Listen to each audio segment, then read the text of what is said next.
Hey gardeners, it's the second week in November, and I thought I'd just do one final tour on the fig trees to show you what they look like about a year and a half in the ground. Especially if you garden in the Phoenix, Arizona area, this is what you can expect to see in a year and a half. If you plant fig trees at a very small size, like a gallon. So this is the Bourjasotte Grise. You can see it's up at the wall height now, 6 foot. Come down here. Got a substantial trunk on it. Still have fruit going. This is one incredible fig.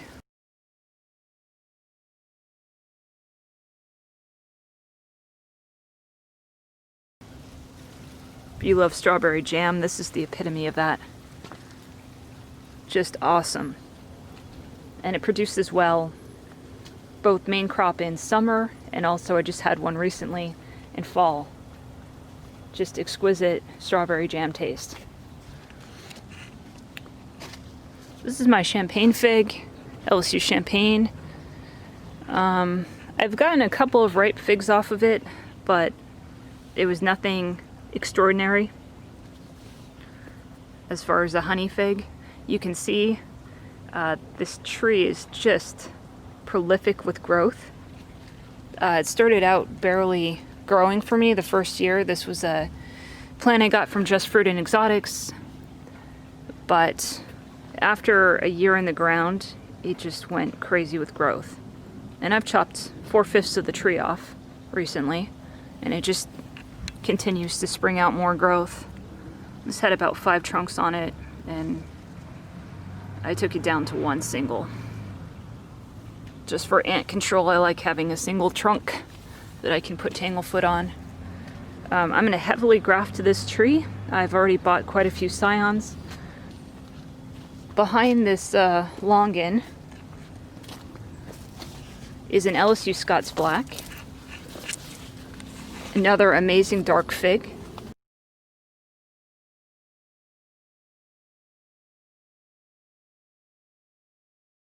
Variety. Another one that is really amazing with growth.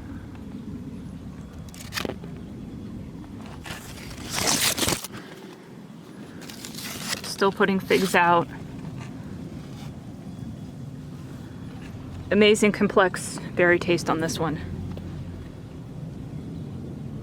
It's definitely a keeper. I'm not going to be reworking any of this tree. This is the Texas Everbearing. My most mature fig, I got this at a 15 gallon to start with, so it had an edge on the others. Let's see here, Violette Negra. There's the graft there.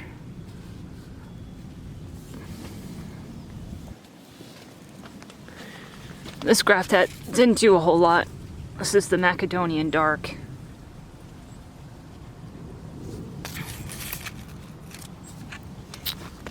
I have another Violette Negra. This is a really nice sugar fig.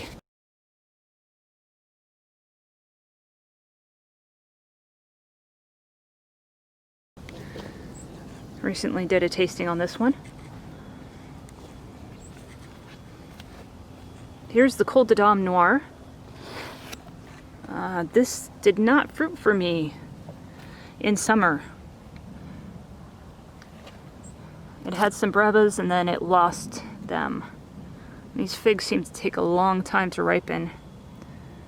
They're very immature at this stage, so we'll see what happens. But this one was a little slower to get started. You can see it's now about 6 foot tall as well. Multiple branches, and it's pretty well loaded with figs. Here's my greatest surprise this year. This is a Pastilliere, the French variety from Rain Tree. Did a tasting on this recently.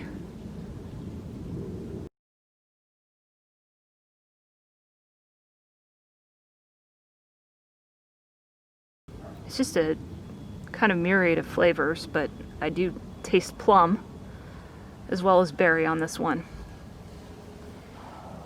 And it's a very vigorous little tree. This is my LSU Purple. I got this tree as a 15-gallon. Was very scraggly, actually, initially. And I had it planted in the shade for 2 years, and it didn't produce any fruit. A year and a half ago, I transplanted it over to this spot in full sun. And now it's covered in figs.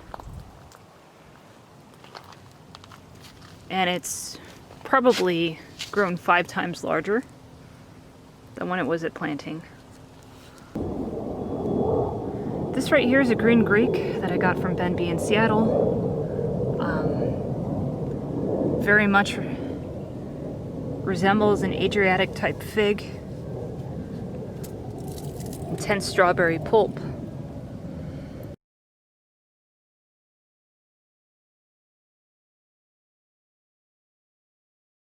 The one attribute I don't like about this fig is it's got really tough skin. It can be a little bit unpleasant, like leathery. I like thinner skinned figs.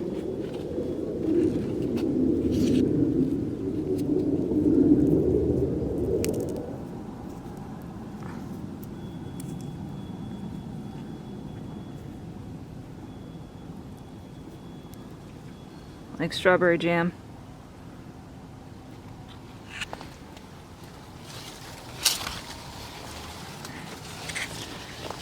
Here's a Nordland.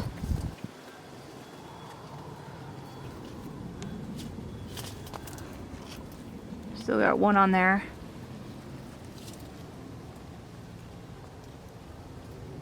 Fairly good variety. Some say this is the same as lunged out.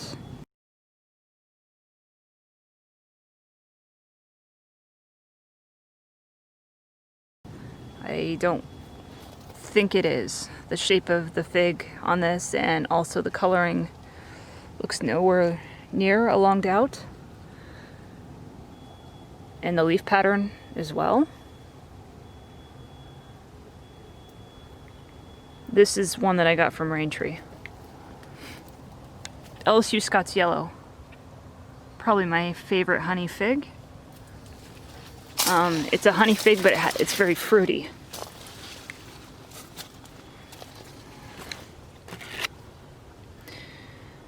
Has kind of a pink interior on it.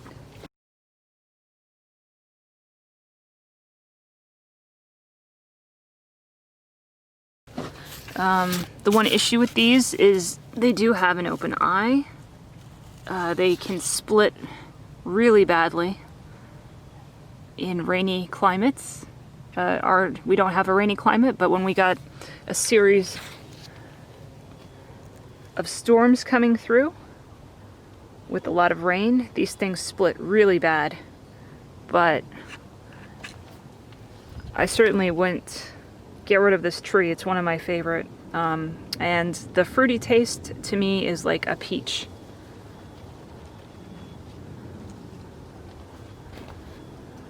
Over here is an Atriano. This is a very dwarf growing habit. The figs are quite large. This is also a honey fig, but it has a strawberry nuance to it.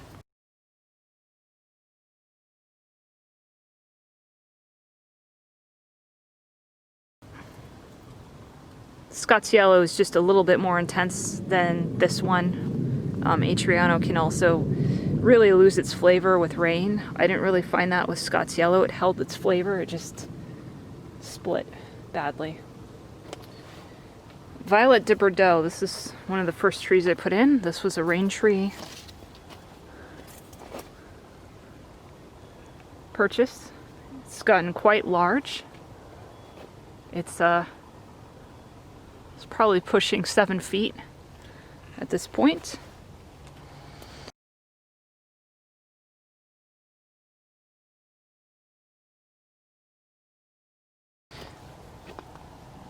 And in my opinion, this is a must-have fig. Really has intense berry flavor.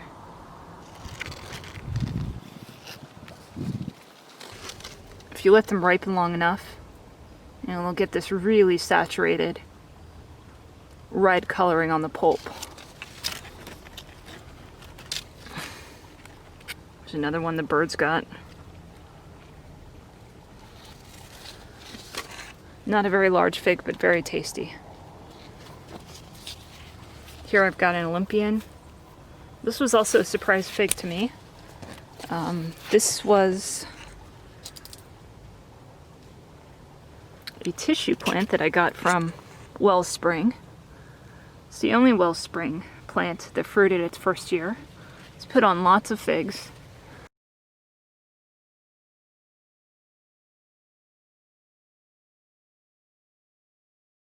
And this fig to me tastes like an English brown turkey.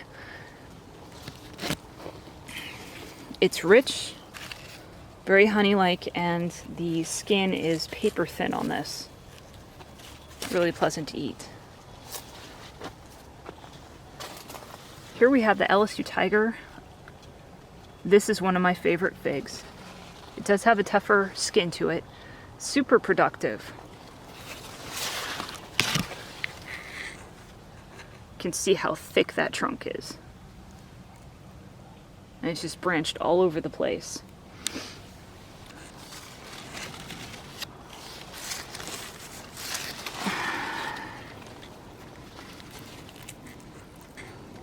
A much tougher skin on this one, but very jammy.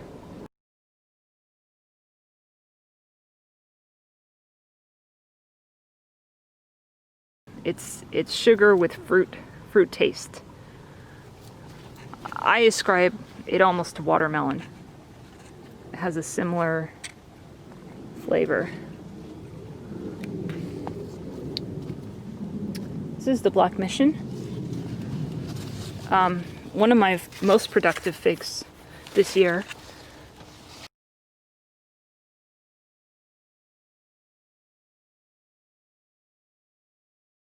It's just covered in figs, and it's on its third main crop now. Didn't really see a brevibug come out of this one. Like most of mine, it just went into main crop production. Because it's so vigorous, I've chosen to do a lot of grafts on it. So this Marius Black Greek is on here. Still putting on fruit. Black Greek was another surprise for me. I didn't know much about it.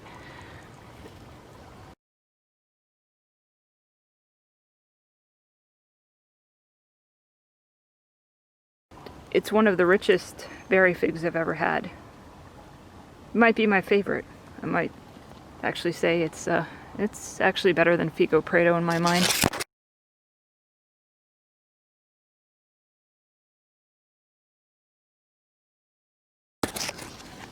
There's the Figo Prado.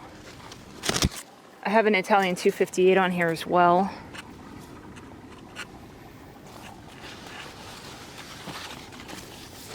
It didn't produce any edible figs for me this year yet. This tree was sold to me as a Genovese Nero AF. And I did a tasting on this. It is definitely not a Genovese Nero. And people had suggested that it might be an LSU Purple. But as you saw, the leaf pattern looks nothing like an LSU Purple. That's a very productive tree, this variety. It's loaded with figs.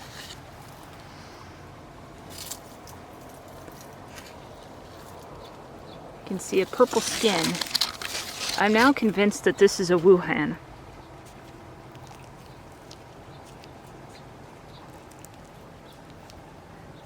It's very unusual in that you can see the pulp on the inside is a caramel color. Even with an LSU Purple, there's some strawberry tones to it. It's not this strict amber color.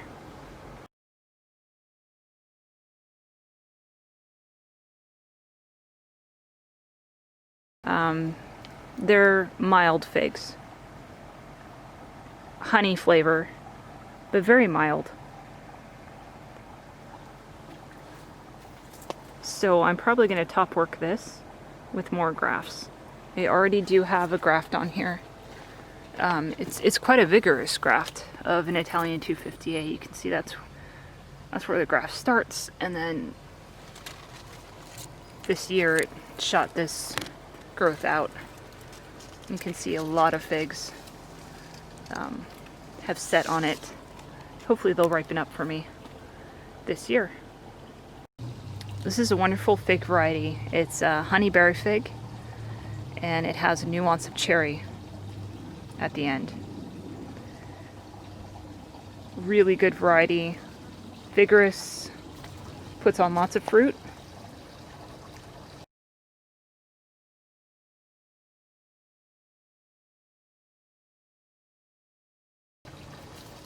Marseille Black. Definitely in my top 3.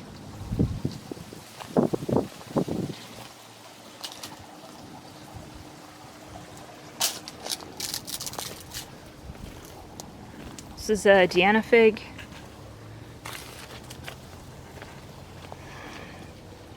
For pure honey type of a flavor profile, this is my favorite.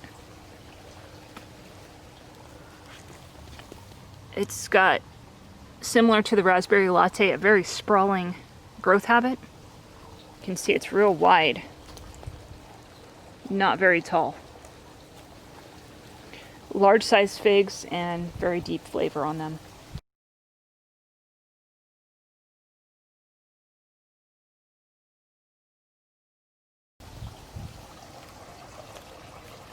This is the Celeste fig. Continues to put fruit on and drop it. It aborts every fig. It's a horrible cultivar for our climate. I have a couple grafts here of long doubt. They have not pushed much growth. So even as rootstock, this Celeste is not very good. I may end up pulling this tree. I've actually pulled quite a few trees this year. Either because of space or because I just wasn't impressed with the vigor of the tree. I pulled the little ruby because it didn't grow at all for me. I've pulled a Texas blue giant, a tissue culture long neck, yellow long neck, a white Ischia that ended up being a Cadota, Beers Black, and an English brown turkey, just because I ran out of space. Gave those to a friend. I also pulled the blackjack.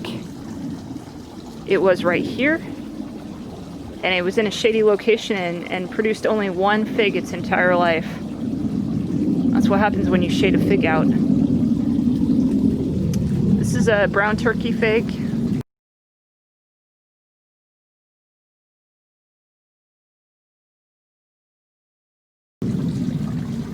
I have grafts on here. This is a green Kalamata that did not fruit for me this year. This is an Alma graft that did not fruit yet.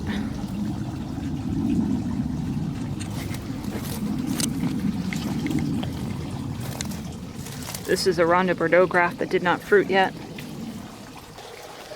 This Cadota is also in the shade. Really hasn't grown much. I have a Bourjasotte Negra graft on here. It's barely pushed any growth, and it's not fruiting yet. This is a Bass's favorite fig. It's been in the ground for a year, and it pretty much looks the same as the day I put it in the ground. No growth. Have no idea why, but it's behaving similar to the Black Madeira, just is not happy. Might just take longer for it to establish and adjust. Another Violette de Bordeaux. This one has not been as vigorous as the rain tree variety. Oh, it's about 5 feet tall. And this is the one that I have the lemon graft on. Raspberry latte fig. I have a family member who loves this fig beyond all the others.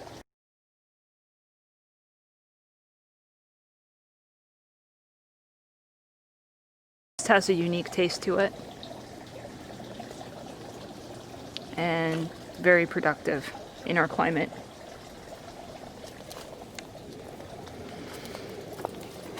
Panache Tiger. This used to be my favorite fig before I tasted some of the new ones that I have growing this year. It's a sugar packed with strawberry.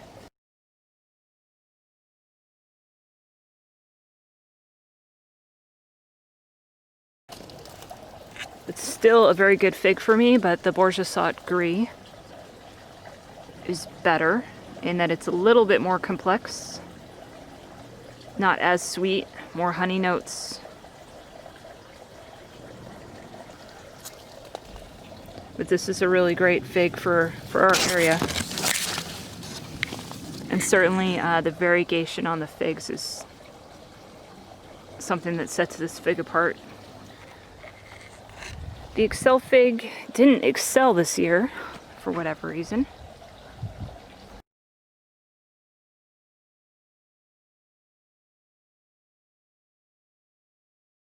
Didn't put a lot of growth on.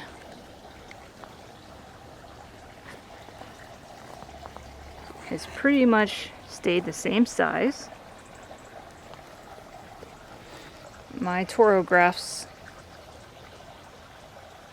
really haven't done a whole lot on this tree either. Chicago Hardy. Really nice fig.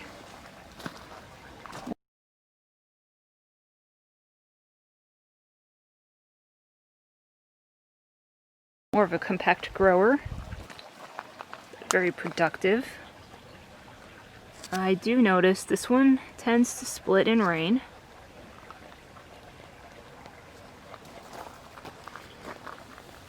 So if you have a real wet climate, this one may not be the best, unless you can kind of control that. Keeping this maybe at a higher plane or something, so it doesn't get overly bogged down with water. But a very nice, tasty fig. Honey strawberry taste. Desert King. It's put on growth for sure this year. It struggled a little bit initially. I don't know if any of these are going to ripen. It's so far dropped its fruit. I think it's still acclimating to our desert climate. Here's the Petite Negra. Chopped this thing almost to the ground last year. It too has a real bushy, sprawling growth habit. And I pretty much let the birds have the fruit this year.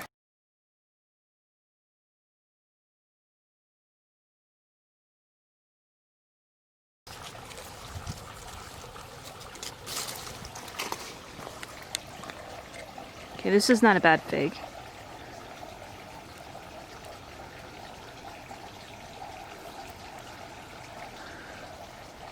Strawberry pulp there. Very similar to a Violette de Bordeaux. It can be very easy to go crazy with figs, you know, where you want to collect every single variety. But some of these are so very close in taste. So if you have a Violette de Bordeaux, you really don't need a Petite Negra or a Negrone. Probably good with one of those. Okay, this was sold to me as a Black Pastilliere. I really don't know if it is or not. It has fruited. I've had a look on the inside. It doesn't really look like a Black Pastilliere. And I've gotten so many mislabeled figs that I have really no confidence. It's got a honeyberry taste. As you can see, I have quite a few of those going in the yard, so I may or may not keep this one. Sometimes, you know, figs do develop better taste with time. I've noticed that with the Marseille Black. It was an excellent fig the first year, but you know, this year it's developed that cherry taste to it, which really sets it apart. As you can see, the figs are very much still pushing growth, ripening figs. They're slowing down a bit, but they're still definitely in growing mode.